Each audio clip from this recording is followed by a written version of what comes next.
Et story time est encore une fois une histoire d'une amitié qui est partie en vrille. Cette fois-ci, c'est assez particulier.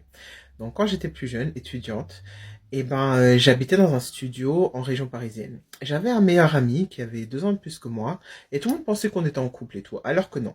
Moi, j'étais en couple avec une autre personne. J'ai présenté mon meilleur ami à cette autre personne qui s'entendait bien, sans plus, cordial, etc. Ce meilleur ami, pour vous dire, c'était quasiment comme un cousin. Il venait chez mon père en Allemagne. Mon père, sachant qu'il est togolais, tout ça, il acceptait pas les garçons et tout ça. Donc il venait chez mon père en Allemagne pendant les vacances, etc. Et j'ai été étonnée pourquoi mon père l'appréciait autant. J'ai su ça après. Donc un jour, je suis repartie en Allemagne pendant les vacances et mon meilleur ami, qui avait perdu son logement dans sa colocation, restait donc dans mon studio. Je lui ai laissé les clés, etc. À savoir qu'il avait perdu son studio quelques semaines avant. Donc on habitait déjà ensemble, en colocation dans un studio. Donc déjà c'était tendu. Mais bon. Donc il me demande s'il peut inviter des gens pour faire une soirée vidéo et tout. Je lui dis ok, pas de souci. Donc sachez que pendant ce temps-là, je suis en Allemagne. Donc il invite mon gars du moment, mon petit copain avec qui j'étais, ses potes, il invite ses potes à lui, à mon ex. Et voilà, donc soirée entre mecs, genre je sais pas, peut-être jeux vidéo, je sais pas quoi, et soirée vidéo. Voilà. Donc moi, je suis en Allemagne, je fais ma vie et tout.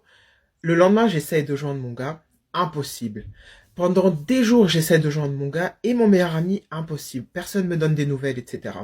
Donc, un des mecs qui était là, à la soirée, c'était un pote à moi aussi qui allait dans ma fac. Donc, j'ai réussi à joindre lui. Il me dit, mais Amélio, t'es pas au courant? Là, ton petit copain, il va plus jamais te parler. Je dis, mais c'est quoi cette histoire et tout? Donc, moi, en fait, j'ai appelé mon petit copain de l'époque. Je l'appelle et tout. Pas de nouvelles, rien du tout.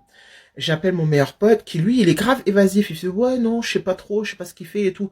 Bizarre. Donc déjà, je me disais, ok, c'est chelou. Je pouvais rien faire. J'étais en Allemagne. Il fallait que j'attende au moins 2 semaines pour rentrer.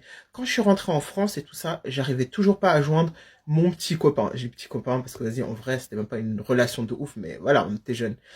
Et là, à ce moment-là aussi, mon meilleur ami avait déménagé du studio. Il a laissé les clés à la gardienne, il a taillé. Et moi, j'ai cherché par tous les moyens à savoir ce qui s'est passé. Donc en réalité, c'est le gars qui était dans ma fac qui a lâché le morceau. Il m'a dit que mon meilleur ami a essayé de faire des attouchements sur mon ex de l'époque. Et en fait, beaucoup de gens me disaient, ouais, je pense que ton meilleur ami il est bi ou pas, mais moi je calculais pas cette histoire et tout. Donc en fait, il a essayé de faire des avances à mon ex, enfin mon mec du moment, pendant que j'étais en vacances, alors que moi je l'ai hébergé. Donc voilà, encore une amitié qui est partie en cacahuète.